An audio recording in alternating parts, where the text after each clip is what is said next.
Welcome back to my YouTube channel. Today, I'm here again with a brand new story. Enjoy the story, and don't forget to share your valuable thoughts in the comments. They said it never existed on any official map, but the land remembers what humans try to erase. And what I'm about to tell you is not a legend. It was recorded once, briefly in old government files, then quietly removed. Witnesses disappeared, photographs were classified, and the place itself was sealed off as unstable ground due to unknown geological activity. But locals called it something else. They called it the Whispering Site. In the summer of 1987, a geological survey team was sent into the remote northern wilderness of Montana, USA, near the edge of the Rocky Mountain Range. Officially, their mission was simple: map mineral deposits and evaluate land stability for future infrastructure expansion. 8 people entered the region. Only 5 ever came back, and none of them came back the same. Day 1, arrival. The team consisted of scientists, engineers, and one government liaison named Daniel Mercer. He was 34, calm, professional, and known for never exaggerating reports.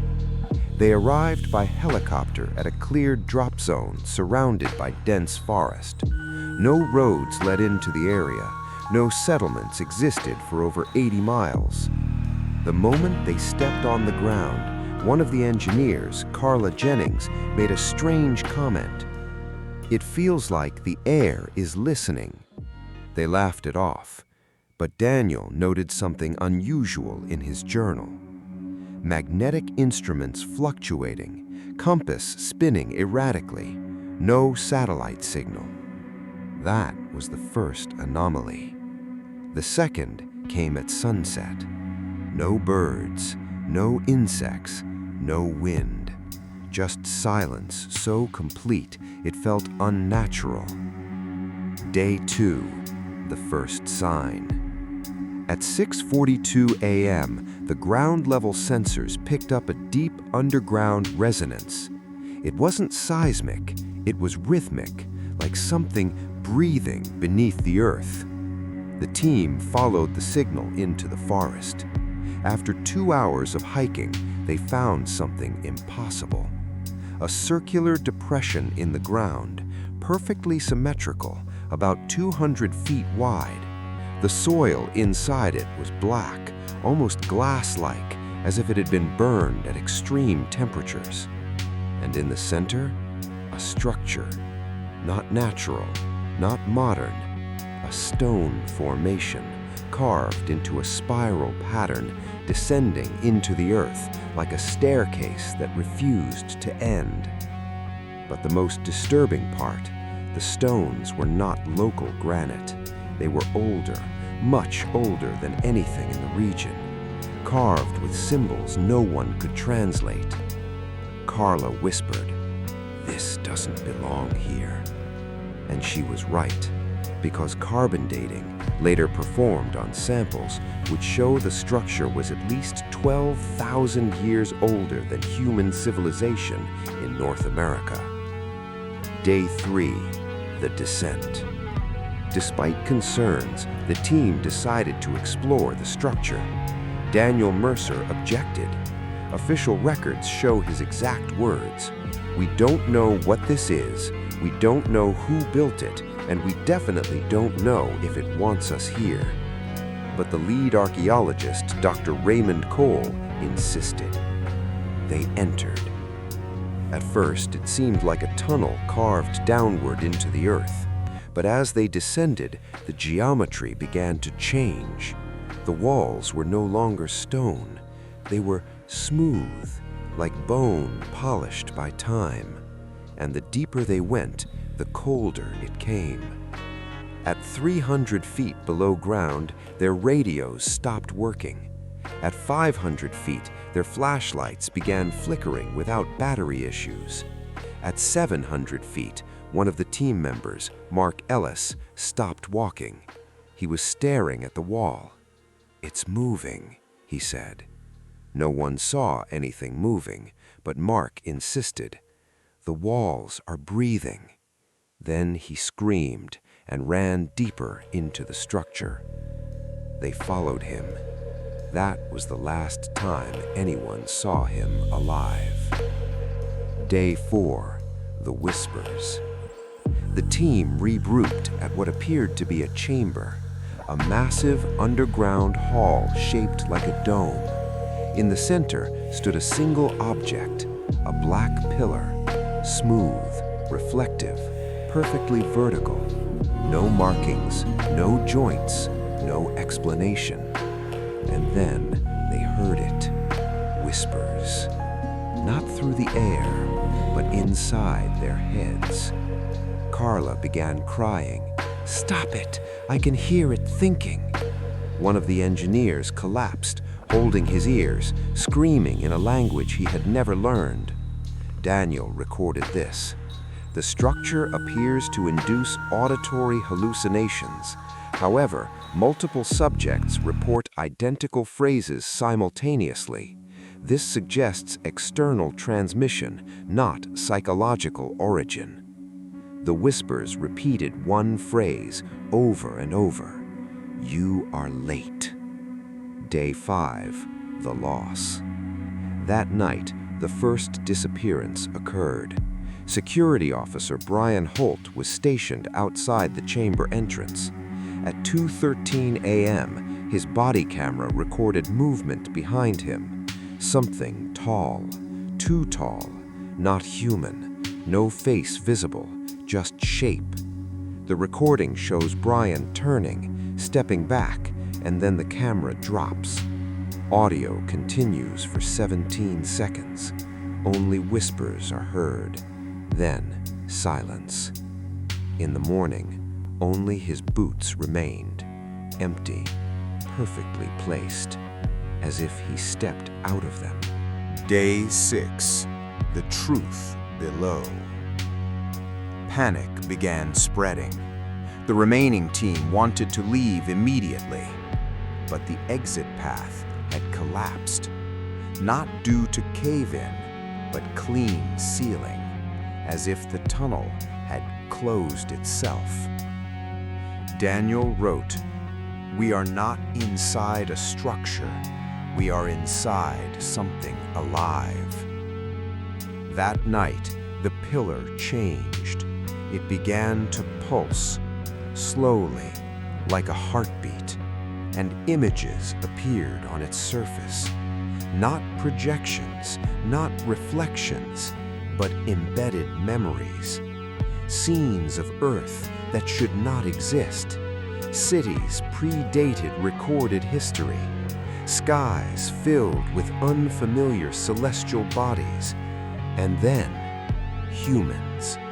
But not like us. Wrong proportions, too elongated, too still.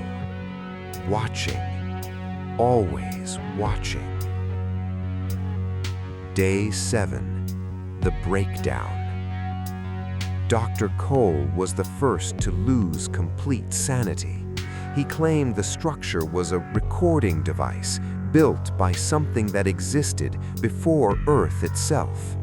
He said, "We don't build places, it builds memories into matter." Carla disagreed until she touched the pillar. She screamed and collapsed. When she woke up, she spoke in a voice that wasn't hers. "We are not the first layer." Day 8, the final message. Only 5 remained: Daniel Mercer, Carla Jennings, and 3 others. They attempted escape one final time, but the structure reacted. Walls shifted, paths reformed, directions changed. They were being guided, not trapped. Guided. And then they found the final chamber, a vast open space beneath the earth, no ceiling visible, just darkness stretching upward infinitely. And in the center, a shape. Not a structure, not an object, but something that looked like an absence of reality. Carla fell to her knees. "It's awake!" The whispers became voices, clear, unified, human-like, but not human. "We built you to remember for us." Daniel understood then. This was not a discovery. It was a remnant system, a storage of civilizations before humanity, a warning archive, or perhaps a containment field. Day 9, the last record. Daniel's final journal entry was recovered from a sealed government archive decades later. It read, "We were not exploring a site. We were activated as observers. The structure does not belong to Earth. It belongs to something that uses Earth as storage. It does not kill explorers. It replaces them. If you are reading this, do not search for the location. It will already be aware of you." Aftermath. Government response. Officially, the expedition was declared a geological failure, but internal documents suggest otherwise. The site was sealed. Satellite imagery of the region was redacted. No official coordinates exist, but pilots flying over northern Montana still report occasional disturbances, compass failures, radio silence, and sometimes whispers in static. Final warning. There is one last detail. A classified memo from 1991, leaked anonymously, contains a single line. "The structure is not ancient, it is resetting." Because whatever lies beneath that forest, it is not sleeping. It is waiting for the next group to arrive, and it already knows your name. Continuation. The Whispering Site, File 02. The official records should have ended there, but they didn't. Because some things don't stay buried just because humans decide to classify them. They resurface in fragments, in leaks, in nightmares, and in one very specific case, in a second expedition. Year 1994, Operation Black Silo. 3 years after the Montana incident was sealed, a covert research program was quietly authorized by a classified division of the U.S. Department of Energy. Its goal was simple on paper: re-examine anomalous subterranean geological site using advanced containment and observation protocols. But internally, the mission had another name: Black Silo. And unlike the first team, this one was not made of scientists. It was made of specialists who did not ask questions. 6 people were deployed. Only one would ever be officially acknowledged. The second entry. The new team arrived at night. No helicopters this time, no visible approach. Just a sealed convoy entering the Montana wilderness under electromagnetic blackout conditions. They brought equipment the first team never had: deep scan acoustic mapping systems, neural dampening headsets, cognitive isolation chambers, experimental non-verbal communication logs, and most importantly, they brought a containment device, a cube-shaped structure known only as the lattice box. Its purpose was classified, but one leaked line described it as a portable reality stabilization field, whatever that meant. Day 1. Return to the site. They found it exactly where the first team left it. That should have been impossible. Satellite mapping showed the terrain had shifted slightly over time, but the forest, the depression, the spiral entrance, all identical, as if time had refused to move it. Agent Holloway, the mission leader, wrote, "Site appears preserved, not weathered, not decayed. This is inconsistent with natural exposure." The moment they stepped inside the perimeter, all electronic clocks stopped. Not slowed, stopped. Every device reset to the same time, 000000, and stayed there. Day 2. The memory effect. The deeper they explored, the more something strange began happening. Team members started reporting echo perceptions. Not hallucinations, not dreams, but memories that didn't belong to them. One engineer, Davis, suddenly froze mid-walk and said, "I remember building this place." He had no archaeological background, no prior exposure to the site, but he described details of the spiral structure that had never been documented. Another operative began speaking fluent Sumerian, a language he had never studied, and then stopped breathing. No cardiac failure, no trauma, just absence, like his body forgot how to continue existing. Day 3. The lattice activation.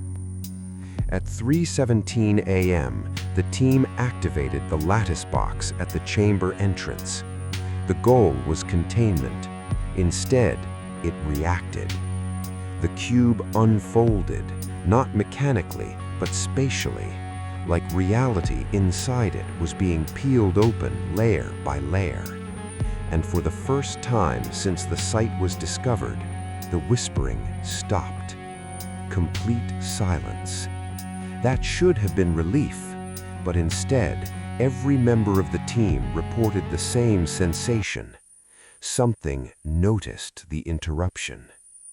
The structure began to respond.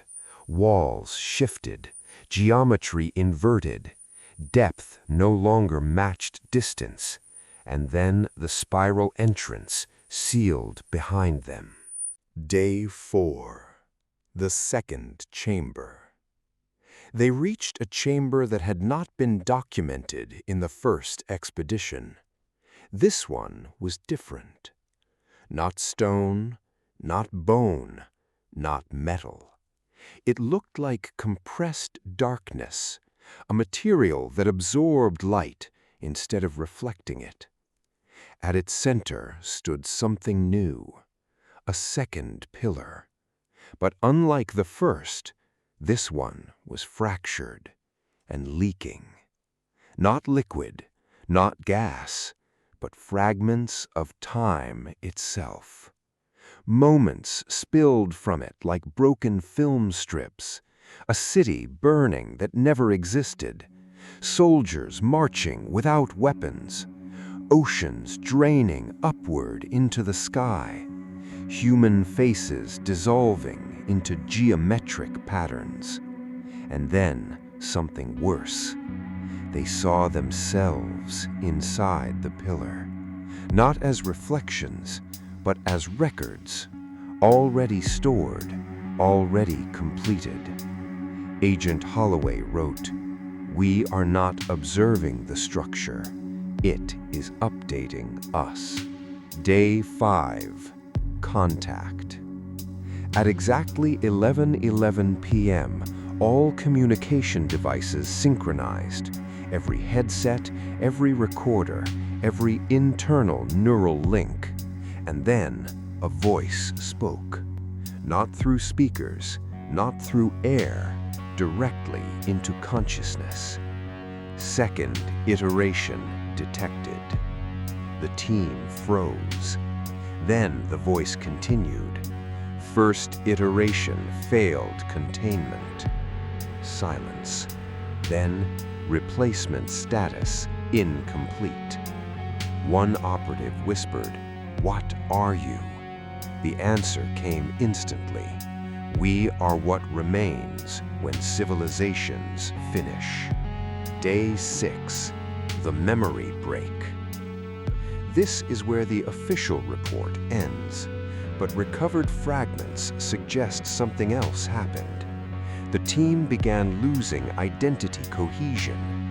Names stopped working, roles stopped meaning anything, language degraded, even physical coordination failed. One surviving audio log captures it. I can't remember if I am Davis or Holloway, or if those are even real names.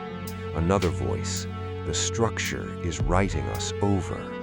And then a sound, like stone cracking inward, not outward, inward collapse. Day 7, the exit that never was. Only one survivor remained in the final recovered log. Identity unknown, voice distorted, but coherent enough to leave a final message. I found the exit. It was never blocked. It was never hidden. It was just rewritten out of our perception. The recording shows movement, running, heavy breathing, then sudden stillness, and a final sentence. I think I am becoming part of the record now.